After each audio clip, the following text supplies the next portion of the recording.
Habari, Namaste. So, so first of all, I would like to thank GAIA, BFFB, Naib Haju, and UMI for inviting me as a speaker on this panel. So let me run to the first, second slide, please. Next slide, please.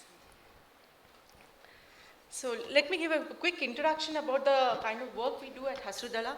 Hasiru Dala is a social impact organization that focuses on securing social justice for waste pickers through direct interventions with the waste pickers in the areas of identity rights, access to family education, healthcare, housing, skill development, market, and employment access, and multi-tier policy advocacy.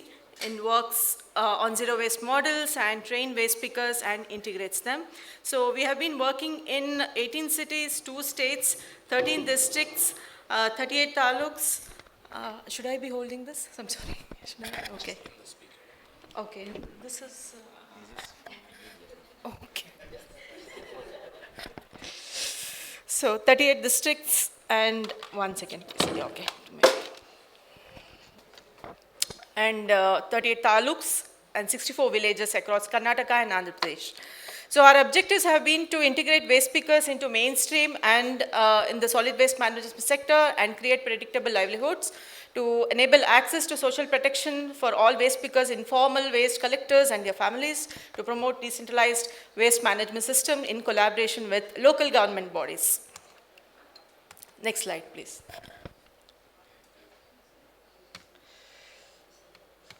So I would like to run through the areas where we are working on plastic reduction.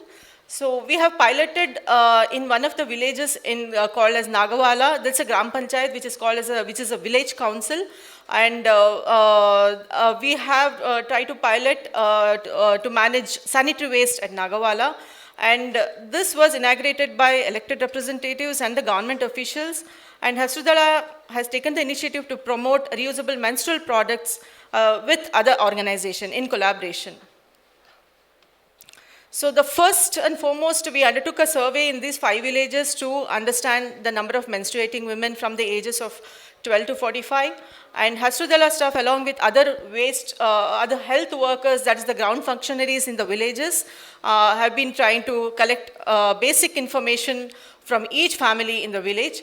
Data was collected using a pre-designed and pre-tested questionnaires. And IEC was provided in these villages, in these 5 villages, to spread awareness about menstrual hygiene. And our doctors were able to explain them why they need to use the right type of product for menstruation. And still, see, the problem in the villages is they have the same practice and the same consumption pattern as in the cities, but the problem is they are not able to dispose the waste. Whereas in the cities, the collection happens for this kind of waste, but in the villages, it's still a taboo where they don't talk about menstruation and they try to burn the pads or either bury them. So a lot of awareness was given and training was given to the health workers. And nextly, the distribution of the free cloth pads because they were not able to afford it. And menstrual hygiene is a very important aspect in a woman's life, and a lot of awareness was created. I was trying to create among the people. Sorry. On the menstrual hygiene practices, as well as distribution of free reusable cloth pads among them. The event included an interactive session with the villages, with the people in the villages, and to use the right type of products. Leaflets with information about menstrual hygiene and management and washing instruction were also provided. So this was the flow of the process what we undertook to manage the sanitary waste in the villages. The initial discussion with elected representatives, identify the ground functionaries, which are called as ASHA workers, create a WhatsApp groups for the ASHA workers for further discussion and implementation on the ground, door-to-door survey of the workers to get a number of women who are menstruating, dividing the total beneficiaries to ASHA workers, procurement of reusable cloth pads, and inauguration of the program and distribution of the pads. And after 3 months, individual beneficiary survey on usage of single-use sanitary pads selling report in the shops. So by the end of 6 months, about 90% women in the Nagawala Village Council have converted to sustainable practices. So these were the findings. See, one was the drainages which used to get clogged because of the sanitary pads. So these were some of the monitoring system what we did was not happening. And the shops which used to sell the sanitary pads, they were not selling it anymore. So the second area where we try to work to reduce plastic was at the Kadlek, which we call as Kadlekai Parishe, that's in Kannada. So that means a peanut festival. So this is a ritual peanut festival which happens in the month of November in this temple. So as you all know, India is full of temples. So there is a separate ministry, separate department to manage these temples. And we use the textile waste. So this particular, okay, I have 3 minutes. So this particular, okay. Thank you. So this particular temple has a fair in this temple which happens every year where the farmers come and sell their peanuts, and there are number of residents who come to this fair and there are also a lot of vendors who come to this fair and sell their products. For example, cloths, plastic materials, or so many other things. So they usually use the single-use plastic bags to sell their products to give the customers. So then attempt was made to use the textile waste to stitch the bags and you give it to the vendors. So the highlights of this festival was we organized 22 collection drives for textile waste in collaboration with other organizations and citizen groups. And we collected 870 kilos of textile waste, which was sent to the textile facilities for sorting. And we were able to send 680 kilos of sorted textile waste to make 4,700 bags, each capable of carrying 1 to 1.5 kilos of materials. A group of 6 waste picker women who knew tailoring got involved and made 450 bags for the fair. Bags were sold at the bare minimum price of rupees 50. This was one of the pilots where different organizations, students groups, and citizens and different individuals collaborated. And these are the different steps of collection and sorting the waste. Sorting the right kind of reusable textiles, resources involved, where the DWCC workers, the waste pickers who are working in the DWCC for sorting, washing, and drying, tailors for stitching the bags, volunteers, and the materials that was used were textile waste like saris, the saris which we wear in India, and bed sheets, curtains, and washing and drying equipments, and logistics for the transportation to move these materials, cutting and sieving of the bags, quality control.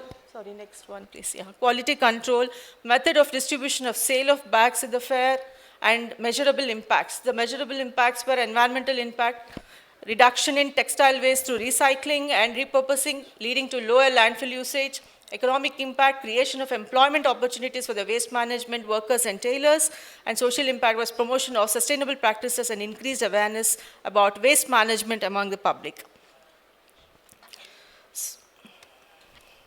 So next one, please.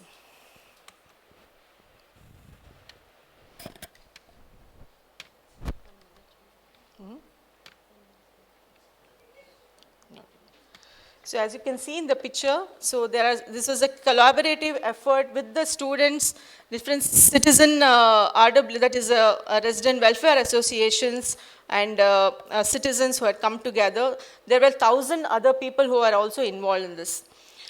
Yeah, the next one.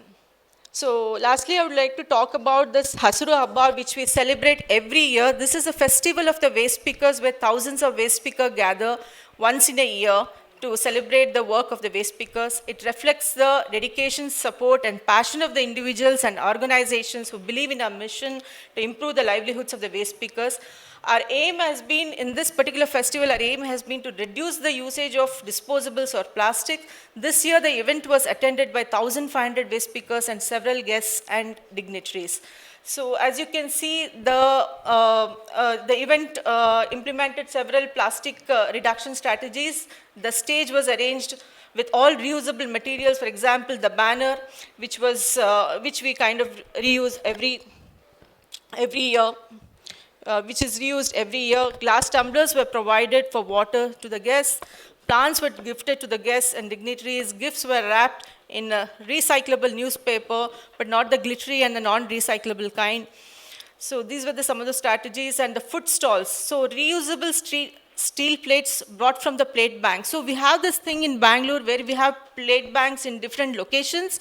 So whoever wants to do zero waste, they usually take the plates from this, give some, they put, they deposit some amount and take the place like 1,000, 2,000 plates and use it and give it back. So this has been practiced largely in the citizens group. So we brought around 2,000 plates. Water stations were set up in different locations for steel glasses or refill water bottles. Stations were designated to receive and use food plates for washing. Yes, time.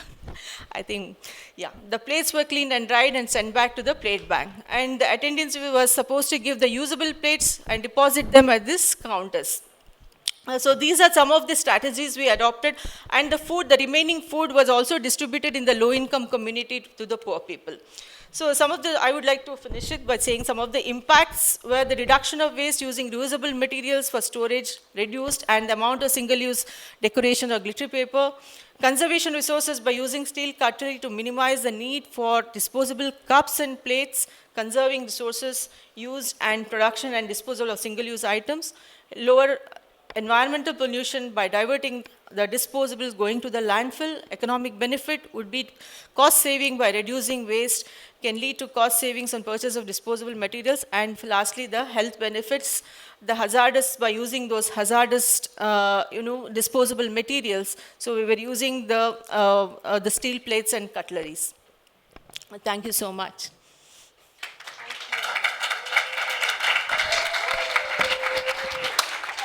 Thank you, Nirmala. Thank you very much. I think what we heard from Nirmala is the importance of decentralization, because obviously we then have better quality, lower transportation. We can create localized job opportunities and livelihood.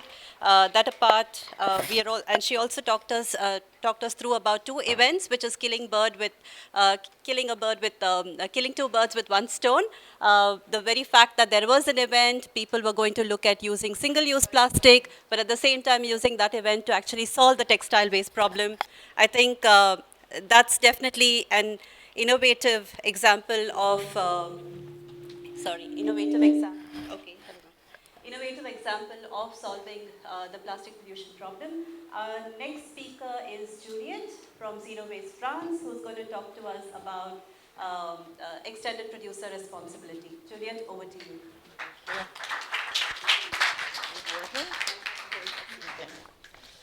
Hello everybody, I'm Juliette from France. I'm very happy to be in Tanzania, a beautiful country with wonderful people. And I don't have slides because what I will be speaking about, I couldn't find any good pictures except from meetings, which are not really visual for what I will say. I just wanted to know how many of you, those who know about EPR, Extended Producer Responsibility, can raise their hands. Okay, quite a lot. I think more than the global population. So I just have 10 minutes. It's quite a big subject that I will try to be brief, but I'm here for 3 days and we can go on discussing about it.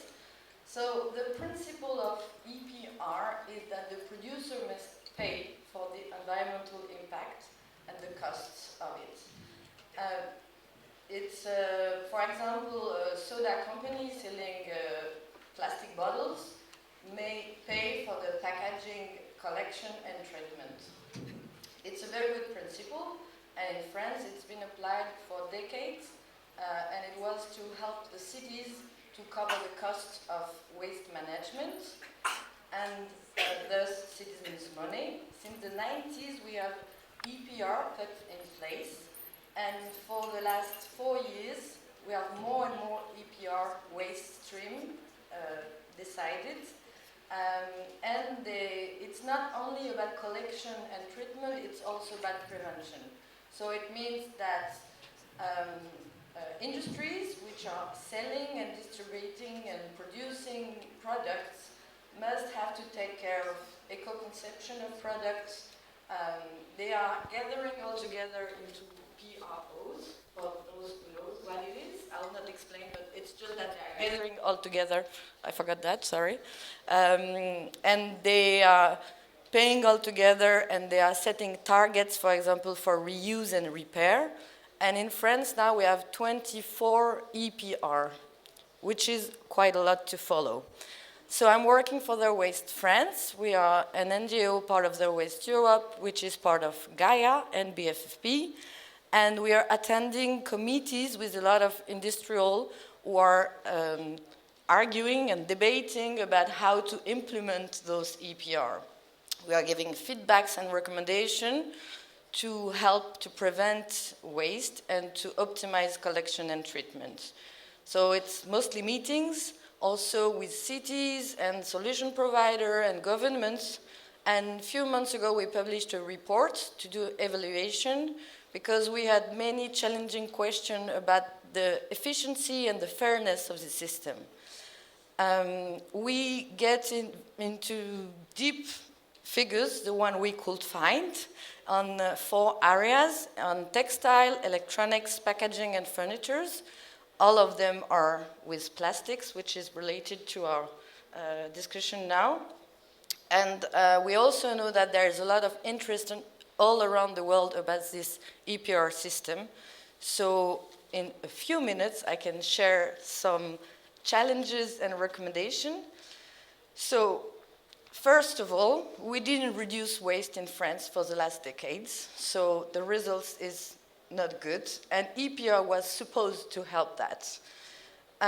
There were some progress. There are some initiatives, for example, in France now, when citizens want to repair their washing machine, they can have some money less to pay thanks to this EPR system. Another example is that there are some funding to cities and solution providers to invest in washing center for reusable glass bottle. There are other examples, but globally we are quite disappointed about the impact, and mostly because the mechanism which is put into place is not effective and fair enough. The first thing you have to understand, so it's a financial mechanism. Every producer who is selling a product must pay a fee, and all those fees might help to cover the cost of prevention and collection and treatment. But those fees are not incentives enough. It's supposed to have some bonus and malus depending on the environmental criteria, meaning that if a plastic bottle is well designed or bad designed, even though that could be, they will pay more or less fees. If, for example, if it's recyclable or any other criteria. So the incentives are not working and they are very weak. The second one is that we had targets about reuse and repair, and there are even obligation to fund solutions, but those funds are not enough and they are not even used. So we are very disappointed that the real zero waste solutions are not scaling up in France. I mean, they are, but not enough considered to what people say what EPR could bring to France. So, I don't know how much time I have left. That's fine. Okay, sorry. So, to wrap up, EPR, it's not a miracle solution. It's a solution, but there are a lot of things to bear in mind that it couldn't replace every zero waste solution. First of all, in France, we've seen that laws are effective when they are enforced. We had a lot of bans, for example, of non-recyclable or harmful for health or environment. We also have some obligation. For example, now in France, if you go to a restaurant with your own packaging, they are not allowed to say no to put the food or whatever in it. And those laws are very important, and EPR can't replace those. And the second thing I thought about, it's the money, because that's every solution provider needs to begin a solution and then to scale up. And we have very not enough fund for repair, reuse, second-hand clothes, or any other solutions. The main problem of this system is the governance, because as I told you, the industries, they gather together and they decide what to do, what will be the fees, and they are linked to the government, but they can still do a bit what they want. So as we know that EPR is really seen all around the world, we want to warn you that from the French experience, the national institution or even local authorities should take care of the governance of those PROs. And there are other systems where it could be public or partly public, and maybe that's one of the solutions. Another very important thing is monitoring, controlling, and sanction, because now it's mostly industrial deciding by themselves which solutions they will help or not. And it's really hard to get access to data and how it's going. Even though we are part of committee, it's very technical and it's very detailed, and we think it's a topic which will be affordable for every citizen, because waste is a concern for everybody, and our politicians them and to listen to their needs. And that's all.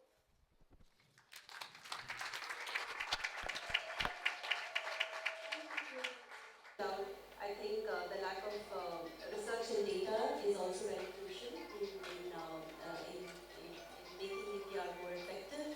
And the fact of the matter is that, as a policy principle, we are looking at it more from incentivizing producers to reduce the impact of these products and encourage companies to redesign products for reuse and recyclability. So thank you so much, Juliette. I think now I'll move over to our next speaker, Frankie, over to you.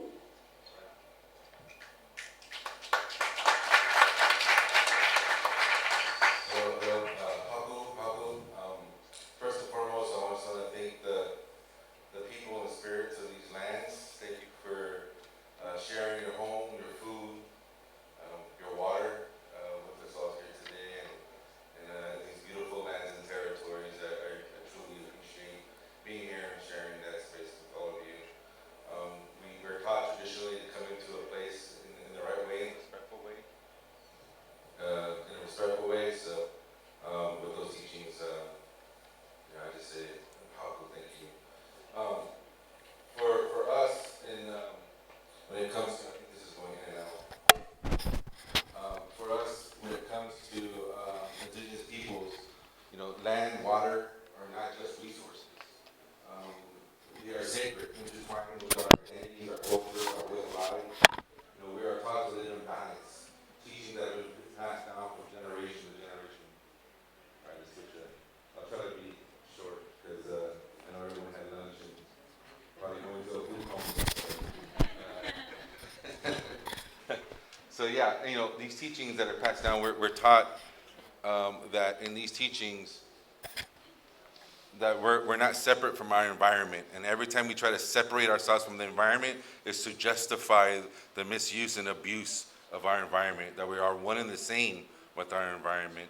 And that's why we have the issues that we have today, and why we're dealing with these issues. And the elders would say that, looking at the concerns that we have in today's time, that, this is something that is out of balance.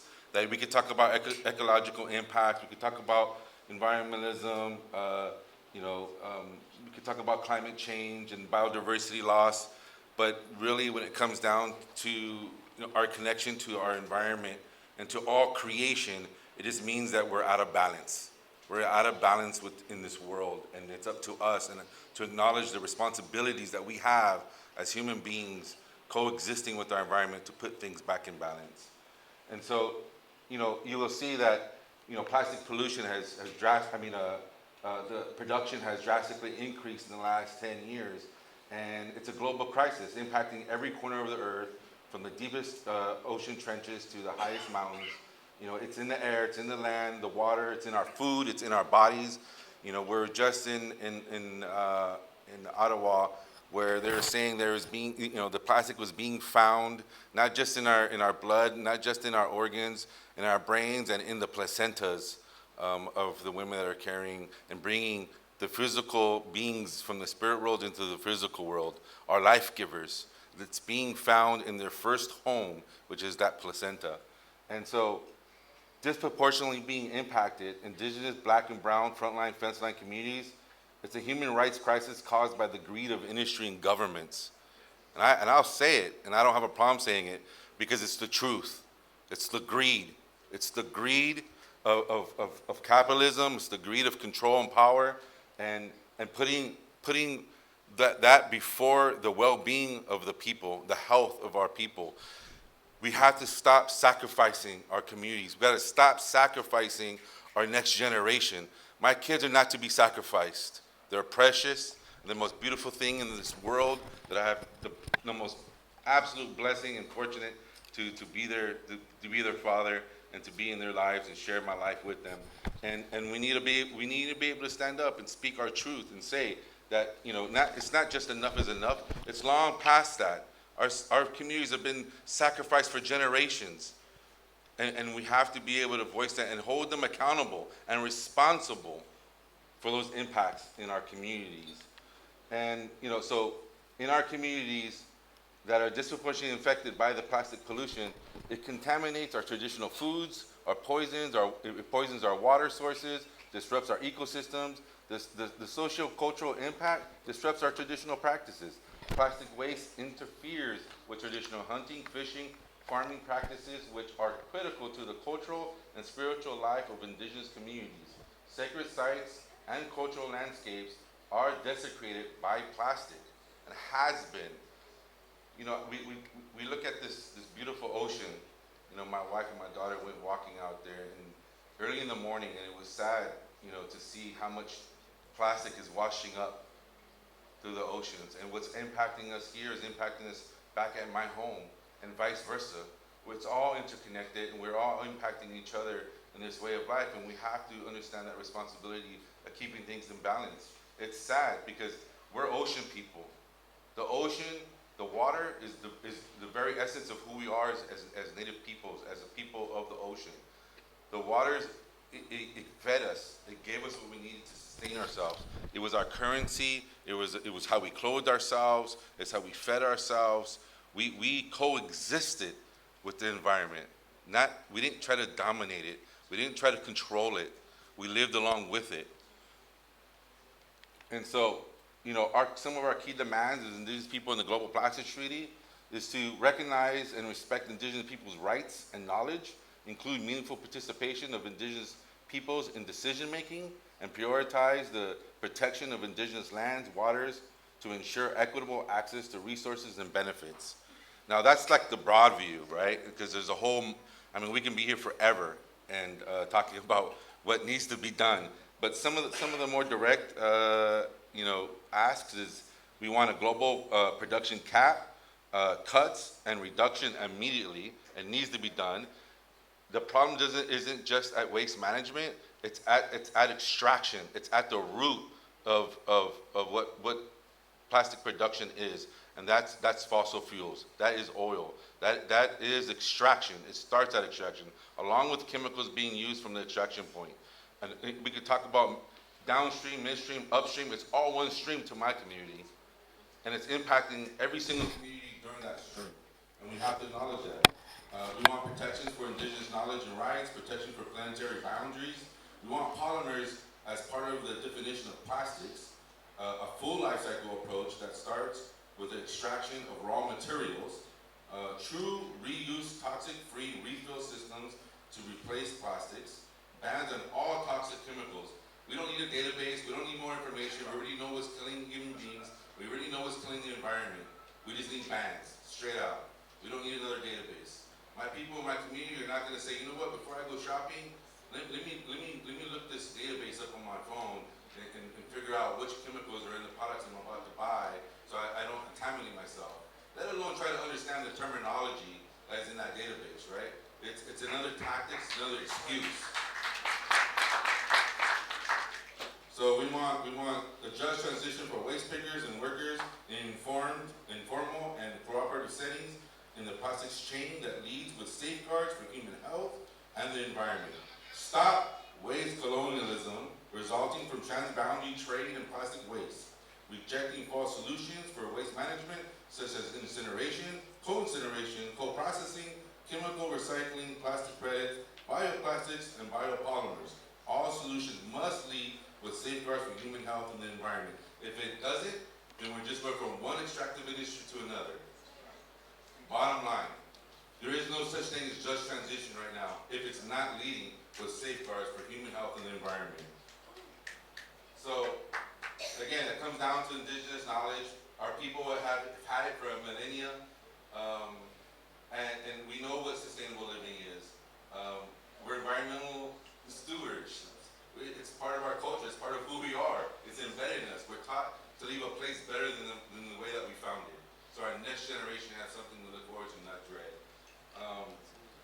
And so for frontline, fence-line communities who have been disproportionately impacted for generations, we're the experts.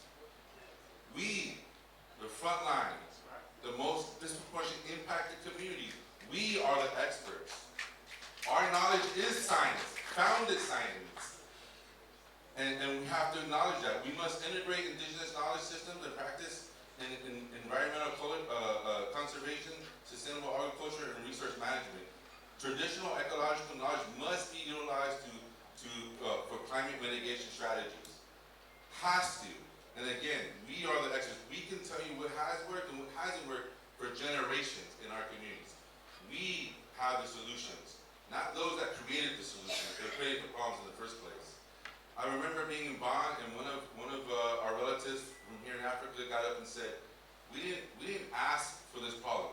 We didn't want this problem. But we have it because we're colonized. And our people are dying at exponential rates more than ever before. And it has to stop because our people are dying. In many of our communities, the women in our communities have the highest miscarriage rates recorded in history. Some communities, there's no more boys being born. In some communities, we're losing 10, 15, 20 years of our lifespan because of cancer, because of chronic lung disease, organ failure. That's not, again, we all deserve a healthy, sustainable future to live in. We do not deserve to be sacrificed for industry, for greed, and for what has been happening. And you want to talk about, I'm sorry, I might be rambling, but it's just, we sit here and we talk about these solutions, we talk about these issues, and we sit in these rooms where they're talking about preambles and texts and declarations, and meanwhile our communities are freaking dying. They're dying. Literally. We've been asking the U.S. to come to our communities, to the frontline communities, before INC1, for generations already, so they can understand those impacts. They can see how our community members are pushing wheelchairs down the street, down the sidewalk, because they have to get their grandma, their grandpa, their aunties, their uncles, their children to chemotherapy, radiation therapy, or to spend all their money, on albuterol so they can breathe, just so they can live in the community that they were raised in. It isn't right. And again, it's us that understand those impacts, that are the experts, and we will have the solutions, and they just need to listen. Aku, thank you.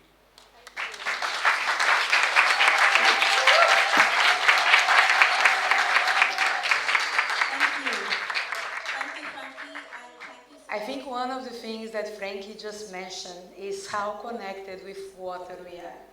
So I wanted to start this by saying that even for Nipefagio, so Nipefagio started when Tanya, who is right here, which is the founder of Nipefagio right there, Tanya, say hi.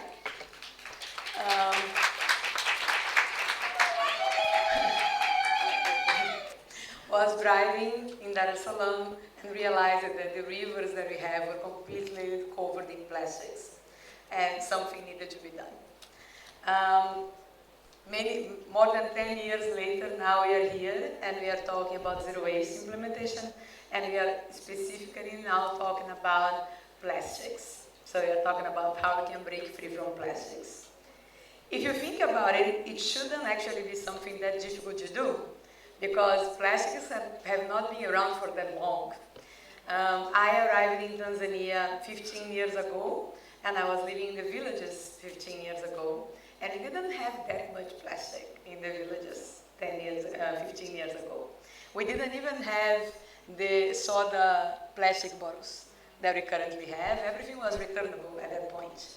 And we would go to the market to buy vegetables. We used our baskets, we could buy vegetables, and we were not worried to pack every single different kind of vegetable in a different plastic bag, as if they were going to fight inside the baskets with one another, which doesn't happen, but for some reason now we do that. And so, why do we talk about the Global Plastic Treaty? And I'm not sure how many people here know what the Global Plastic Treaty is. How many people here know that we are negotiating right now a Global Plastic Treaty? Can you raise your hands? Okay, many people. So we are negotiating a Global Plastic Treaty right now, which is under the UN, the United Nations. And that came from 2022, when a specific resolution was approved that gave the mandate for us to negotiate an international legally binding instrument to end plastic pollution, including the marine environment. The water is there, but one of the things that we need to understand is that it's not just the water, because the water doesn't create the pollution, we do. And we usually do that on land, and then we spread that everywhere. And so the importance of the Global Plastic Treaty, which is a policy space, so it's basically governments negotiating with other governments and trying to get to an agreement about what they can collectively do to address, or to end, in this case, plastic pollution. The importance of this is about creating global targets for us to address plastic pollution. So now we're talking about production, as Frankie said, upstream, middle stream, downstream, it's all one stream.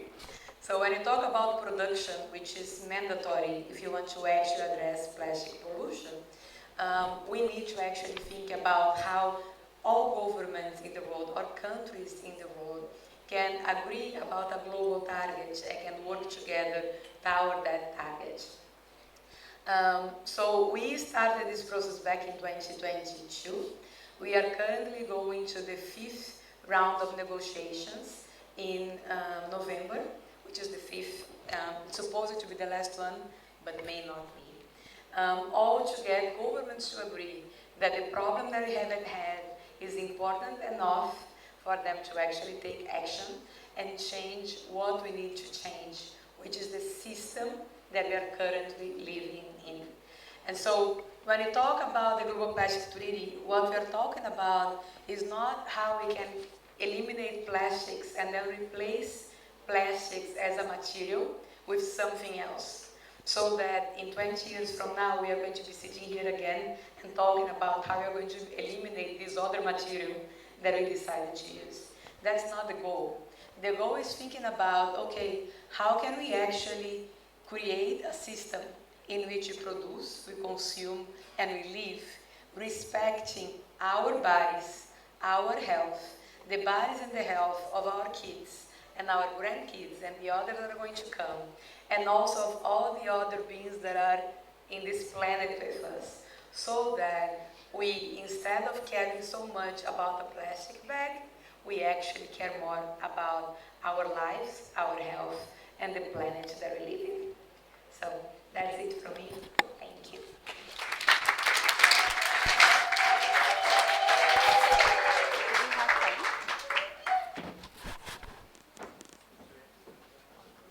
I think covered the most important parts of what I was going to say.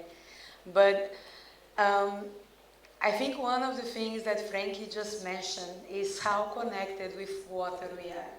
So I wanted to start this by saying that even for Nipefagio, so Nipefagio started when Tanya, who is right here, which is the founder of Nipefagio right there. Tanya, say hi.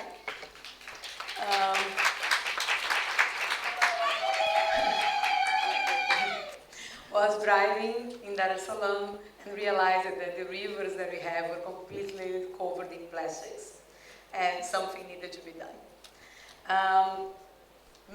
More than 10 years later, now we are here and we are talking about zero waste implementation, and we are specifically now talking about plastics. So we are talking about how we can break free from plastics.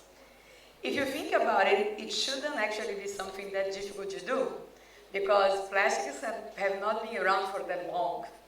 I arrived in Tanzania 15 years ago, and I was living in the villages 15 years ago, and we didn't have that much plastic in the villages 15 years ago.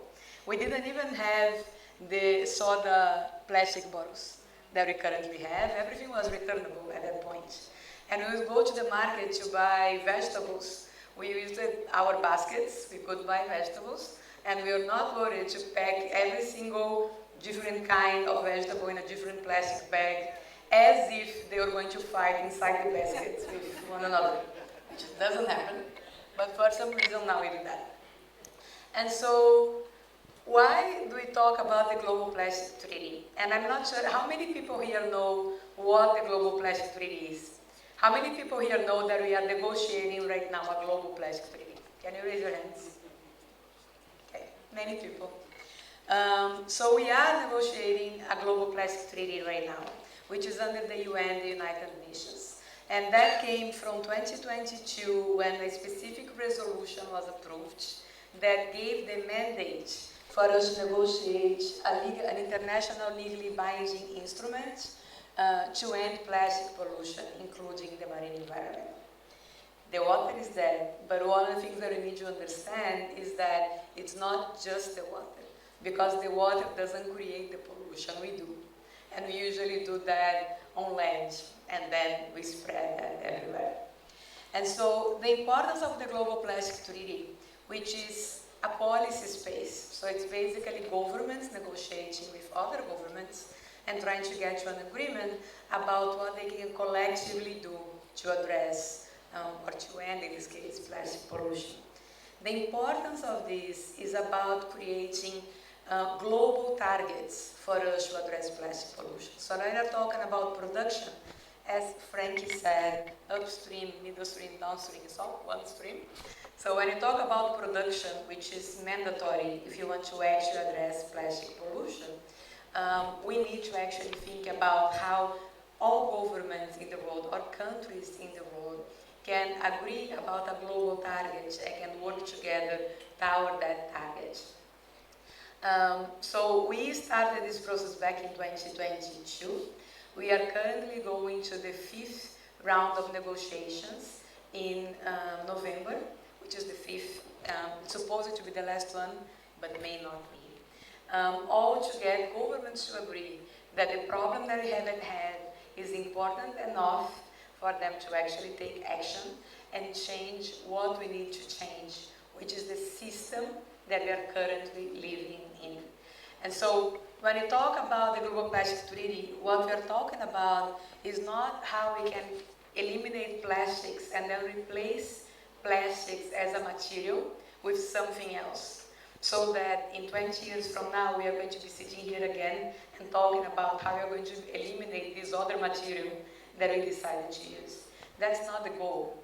The goal is thinking about, okay, how can we actually create a system in which we produce, we consume, and we live, respecting our bodies, our health, the bodies and the health of our kids and our grandkids and the others that are going to come, and also of all the other beings that are in this planet with us, so that we, instead of caring so much about the plastic bag, we actually care more about our lives, our health, and the planet that we live in.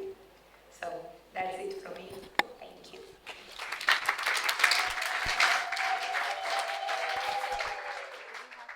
So do you have any assessments or evaluations? Because basically in the end of the day they ask us, okay, if we ban plastic, how many jobs will we lose? How many jobs do we create? Do we have some assessment in this direction? Because sometimes it's the, and we are talking about an supposedly environmentalist government, you know. This is like the last moment of the discussion. Do you have any assessment or idea of that? this is frequently one of the things that we hear is about how plastics are necessary to maintain the economy, which I think by now we have enough studies that show that actually plastics consume a good part of the economy, and when they create jobs at a cost that is much higher than the benefits of those jobs being created. Now, we have a global assessment to say globally we are going to either gain or lose these many jobs if we limit plastic production. No, we don't. And that's something that we're trying to work on and develop in the Plastics Treaty framework so that we can actually counter-argue all the talking points that basically is the plastic industry that is putting on the table through governments that have relationships with those industries. That's one of the things relating to the zero waste implementation that we are doing. That's one of the reasons that it's so important for us, for example, to have Zanzibar saying that they want to become a zero waste archipelago, because we are talking about an archipelago, so islands that have more control than other areas about what enters and what doesn't enter their environment. And so we can actually, if we work together and we develop the right policies and if we develop the right plans, we could actually have a very good assessment by having an archipelago saying, okay, I'm going to limit the entry of plastics here. Now let's see how that impacts the economy, what kinds of jobs we can create. I can talk about Tanzania specifically. When you think about plastics and you think about plastic carrier bags, for example, that we banned many years ago in 2019, we banned them here. But those are jobs that are created and that usually just generate money for the owner of the industry. We used to have a lot of people from the community producing baskets and a lot of people making money from selling those baskets.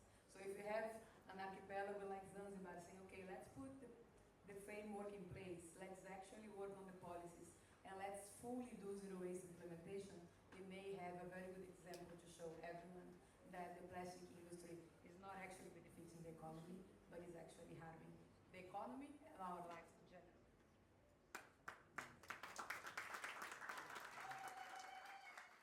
I wanted our friend from Brazil to go and access GAIA's just released the Life Before Plastics publication. This publication is trying to highlight not only practices that we can sorry, I was trying to say that our friend can access GAIA's recently released Life Before Plastics publication. It is basically mainstreaming and highlighting not only practices, but also the items that can be promoted as alternatives from plastics. The truth is we can build plastic-free communities if we put in place mechanisms that can power up investments in production of these alternatives that we can use without us using plastic or plastic bags in this regard. So we can substitute what plastic bag is serving as a purpose with these items that you will find highlighted. And these items locally produced, locally manufactured with our own materials, and we can use them. The only challenge is that they are not produced to a large scale.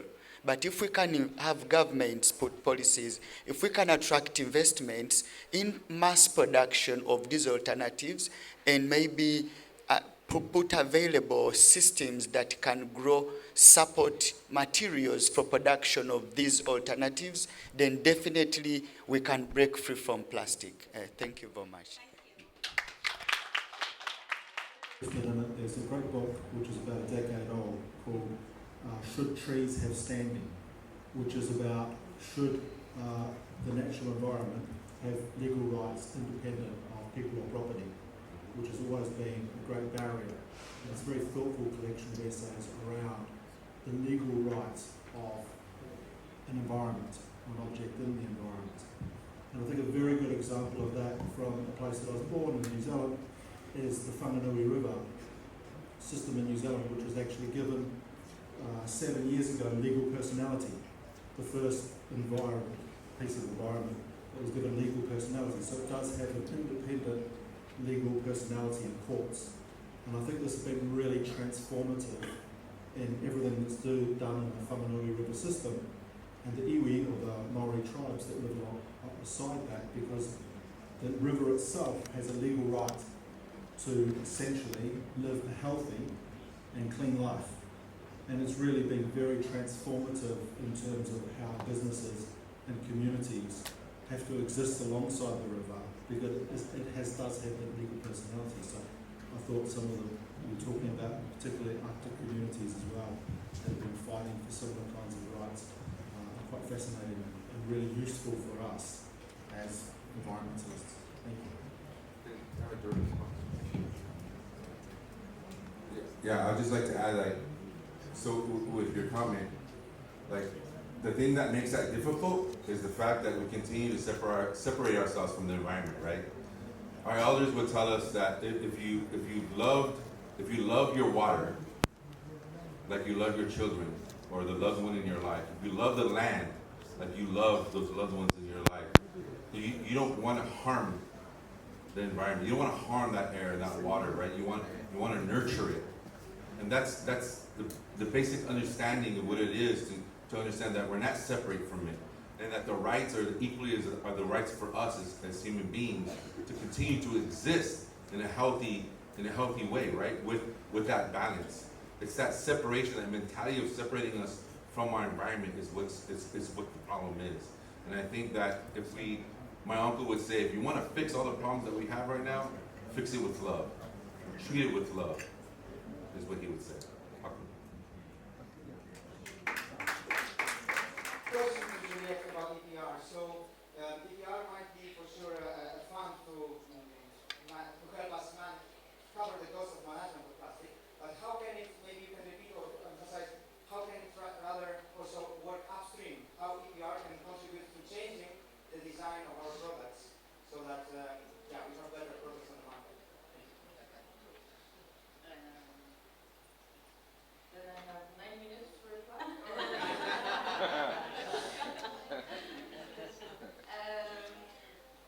I will just speak about our conclusion, what happened in France when they tried to incorporate prevention into EPR.